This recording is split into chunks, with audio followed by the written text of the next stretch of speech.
Ante todo, un agradecimiento a SACIC por invitarme a participar de esta conferencia sobre el rol de la urodinamia y evaluar cuánto nos aporta este estudio y cuándo es lo ideal la solicitud del mismo. Los objetivos que nos plantearemos son repasar las indicaciones y tipos de urodinamia en la evaluación de la difusión del piso pélvico, conocer cuándo es conveniente solicitarlas y conocer cuánto aporta y cuánto mejora los resultados clínicos y nos modifica en la toma de decisiones. No presento ningún tipo de conflicto de intereses fuera de que soy urodinamista, realizo los estudios de mis pacientes y mi grupo de trabajo, por lo tanto no puede pensar que puedo perder mi objetividad, y la charla está realizada utilizando guías y recomendaciones a nivel mundial para lograr la mayor objetividad posible. Bueno, el objetivo de la urodinamia es reproducir los síntomas mientras se realizan mediciones precisas, es decir, evaluar la función de llenado, almacenamiento y evacuación del tracto urinario inferior, tratando de evaluar la fisiopatología, evaluar las causas subyacentes y comprender las implicancias clínicas, ya sea para confirmar el diagnóstico o lo que es lo más importante, para tratar de encontrar un diagnóstico nuevo. Bueno, una buena práctica urodinámica es aquella que tenga una indicación clara y una selección adecuada de las pruebas de los test que vamos a utilizar dentro de diferentes test urodinámicos, que lleve una medición precisa con control de calidad de datos y todo bien documentado, llevando un análisis preciso con informes críticos de resultados que nos lleven a un cambio en la toma de decisión. Fundamental, el primer paso es formular la pregunta urodinámica. Para formular esa pregunta, es decir, qué es lo que estamos buscando, en qué nos va a cambiar la urodinamia en la toma de decisiones, es realizar obviamente la evaluación en consultorio, una buena historia clínica, buen examen físico y una investigación urológica básica como diario urinario, urocultivo, gráficos de volumen, flujometría y evaluación de residuo postmisional no invasivo. Eso nos van a permitir realizar una adecuada pregunta urodinámica. Entonces, ¿en qué pienso cuando solicito un estudio? Bueno, pienso en la morbilidad. Es decir, voy a pedir un estudio, ¿me va a afectar? ¿Va a afectar a mi paciente? Bueno, como vamos a ver después, no es un estudio que tenga una alta morbilidad en nuestra práctica diaria. Saber el costo-beneficio, esto es otro punto importante. Todos los papers hablan de los costos. Y bueno, en nuestra realidad, en Argentina, especialmente en el medio donde yo realizo mi práctica, es un estudio que no vale más de 30 a 40 dólares. Cuando lo comparamos en otros lugares que tienen un costo mucho más alto, pueden valer 200, 300 dólares y hasta 1000 por ahí en los Estados Unidos. Por lo tanto, cuando uno evalúa el costo-beneficio es diferente dependiendo del lugar donde realiza uno su práctica médica, que no es un tema menor y uno también debería analizar. La utilidad, obviamente, que es lo que estamos discutiendo hoy, cuánto me aporta la evaluación y cuándo debo realizarla. Y por otro lado, la accesibilidad, como sabemos, no en todos los lugares se realiza urodinamia, y según este trabajo de Schaffer del 2002, no solamente es realizarla, sino lo importante es realizarla en forma correcta y efectiva. Dijimos, los riesgos de la urodinamia son muy bajos, están asociados a la caterización, bacteriurias menos del 4-5%, infecciones urinarias en incidencias muy pero muy bajas. Lo que sí se sabe es que es una experiencia incómoda y vergonzosa para el paciente, por lo tanto, si uno la puede evitar, mejor sería. Y obviamente la fiabilidad de la urodinamia, que obviamente lleva, ¿no es cierto?, que es un estudio que muchas veces no puede ser estandarizado y reproducible, y donde se ve en diferentes artículos de la literatura existe un número importante de falsos positivos que lleva prescripciones inapropiadas, ya sea de drogas o de cirugías, y por otro lado también, si está hecho en forma incorrecta, llevará a números de falsos negativos que me va a llevar a aplazamientos de cirugía, que se reportan en cirugía entre 1 y 2% de suspensiones de las mismas, y de un 4 o un 5% de cambio de conducta en algunos casos. Sabemos que la urodinamia es un grupo de test que se encargan de evaluar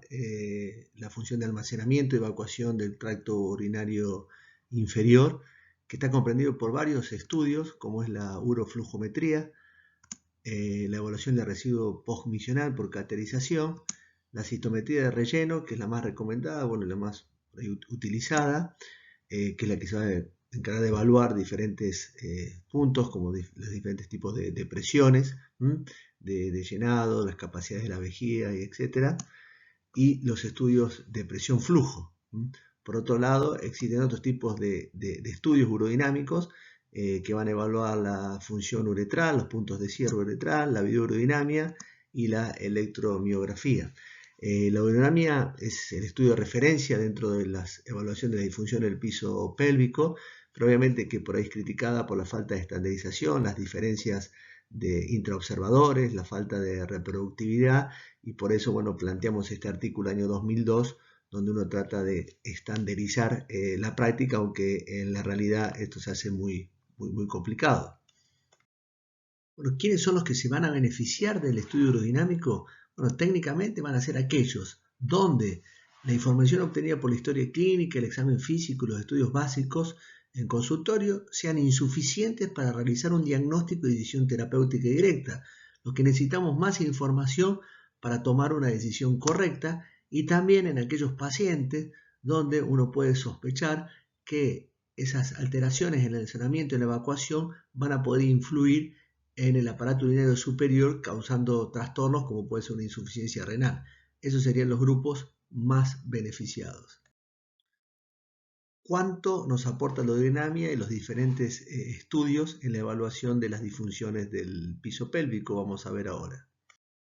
Me aportaría una información interesante en esos pacientes que han fracasado las terapias conservadoras de primera y segunda línea y que optan por un tratamiento más invasivo para el tratamiento de la vejiga hiperactiva, en esos pacientes con incontinencia de urgencia, donde podría haber un diagnóstico de una incontinencia de orina mixta, también de esfuerzo, o una obstrucción vesical. Me cambiaría más que todo también en el asesoramiento, en el consentimiento informado, y en los pacientes con incontinencia de orina mixta, donde una buena evaluación de lo que es el almacenamiento y la evacuación de la orina me permitiría tratar de evaluar ciertas causas o comorbilidades que podrían ir produciendo este problema. La presencia o no de síntomas de destrucción hiperactivo en pacientes con vejiga hiperactiva no se relacionó con el resultado del tratamiento anticolinérgico, por lo tanto no pueden decir que no me aportaría nada la urodinamia en estos casos. Se vio que pacientes que fueron a cirugía de TBT y aparte tenían una vejiga hiperactiva, en el postquirúrgico entre un 40 y un 50 estabilizó los síntomas y más de un 60 los resolvió. Se sabe que la urodinamia no es capaz de predecir en qué pacientes van a desarrollar urgencia urinaria de novo luego de una cirugía por incontinencia de orina de esfuerzo, y sí lo que se plantea es que en aquellos pacientes que vayan a una cirugía tipo obstructiva, estas tendrían más chances de producir, mayor probabilidad de producir urgencia urinaria de novo. Por lo tanto, es importante el asesoramiento y en la firma del consentimiento informado del paciente. Las recomendaciones se plantea de que todos los pacientes sean informados, de que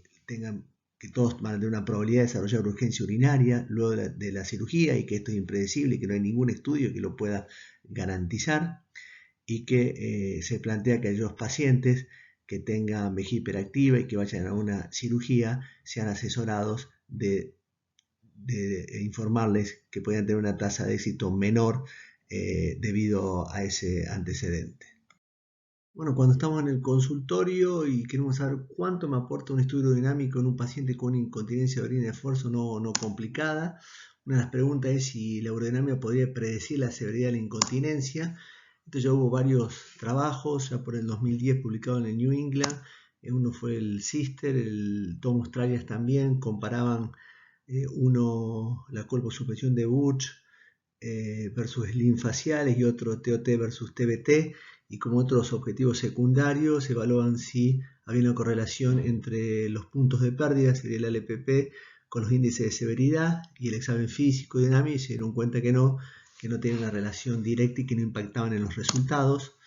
El Value Trial fue otro que en el año 2009 evaluaba la diferencia que podía llegar a haber entre un examen de oficina, examen físico, historia clínica, flujometría, diario urinario, versus el examen físico, el examen de oficina sumado a el estudio urodinamico, y también vieron que este estudio no había diferencias, fue un estudio de no inferioridad. El test de estrés parado Muchos estudios hablan de que tendría un valor predictivo positivo del 97% para descartar déficit vegetativa intrínseco sin tener que realizar estudios invasivos como es la urodinamia. Por lo tanto, ahí habla que no aportaría mucho. Cuando hablamos de dificultad miccional postoperatorio, la urodinamia no predeciría dificultades de micción después del sling suburetral. No dio esos resultados en los estudios de investigación, pero sí es algo que sería importante saber si en detrusores hipoactivos o en pacientes con ciertas obstrucciones, esto podría obviamente alterar los resultados y obviamente cambiar lo que es la relación médico-paciente. Por eso uno puede decir que sería de utilidad conocer estos resultados previos a la cirugía. Y en relación a vejiga hiperactiva, se observó que en 50% de los casos los síntomas de vejiga hiperactiva se resolvían después de cirugías tipo TBT, en este trabajo de Maguire, en otro de Kaplan, y que también aparecía un 91% de vejiga hiperactiva de novo. Por lo tanto, ahí también la urodinamia no aportaría mucho en las evaluaciones prequirúrgicas. Recomendaciones B y C de que ya sea la presión de cierre uretral o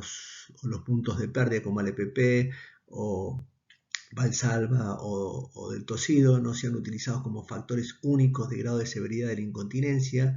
y tampoco recomienda el uso de test de función uretral para predecir resultados quirúrgicos del tratamiento de la incontinencia. No es recomendable.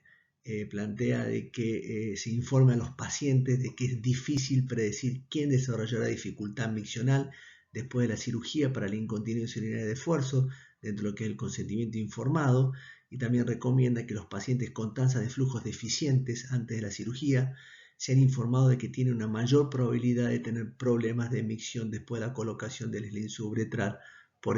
tener una incontinencia de orina de esfuerzo diagnosticada en la urodinamia. Entonces, importante plantearlo como parte del consentimiento informado y en la buena práctica de relación médico-paciente.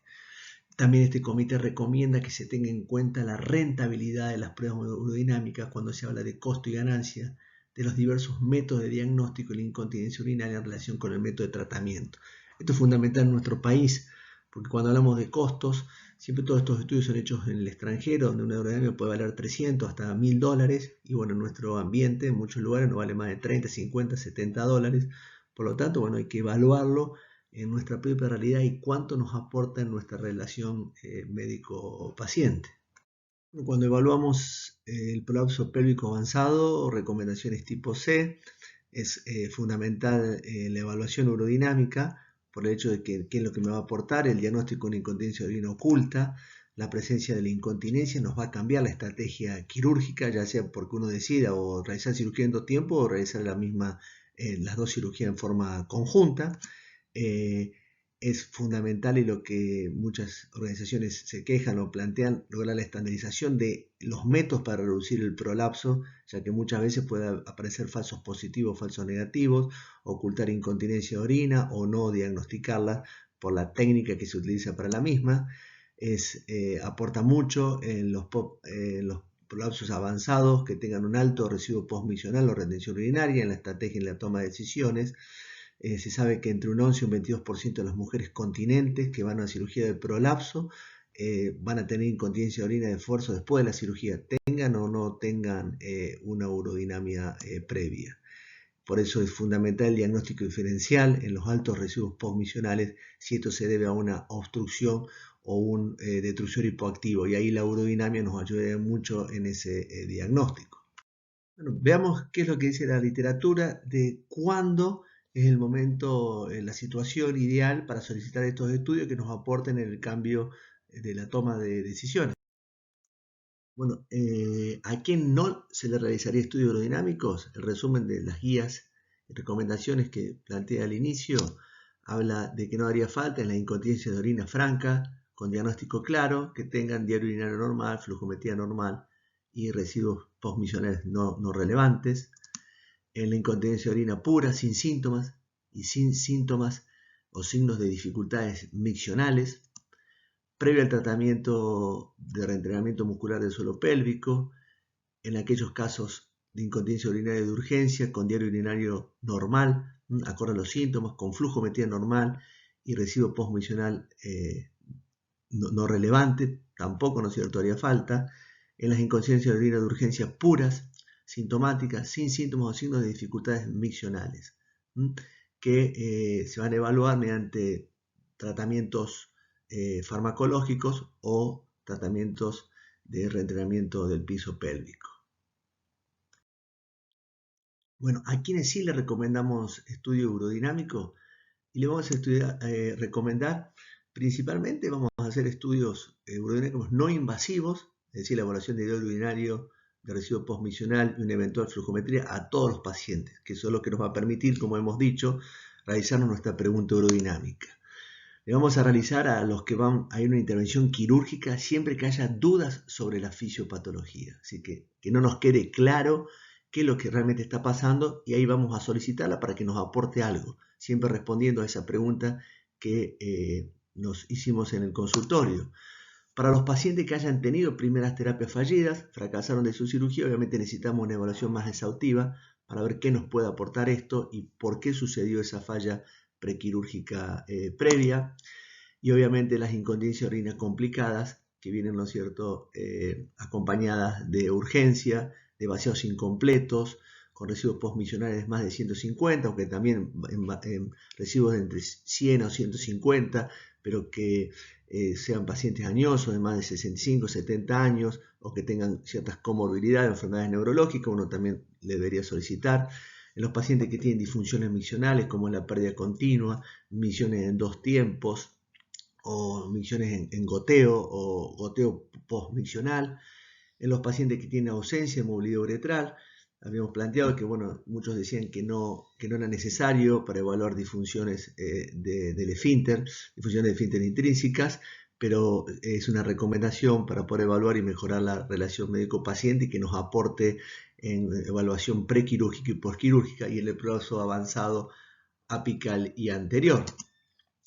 Estas recomendaciones de la Sociedad Internacional de Continencia plantea de que la investigación debe adaptarse al paciente individual, es decir, que sean investigaciones customizadas, que sean a medida, que no solamente se evalúe el hecho de la incontinencia, la pérdida de orina, sino que realmente evaluemos todo el estudio urodinámico, especialmente las funciones de almacenamiento y las funciones de evacuación para poder realmente dilucidar y ver qué esto nos puede adoptar para mejorar el tratamiento de nuestros pacientes.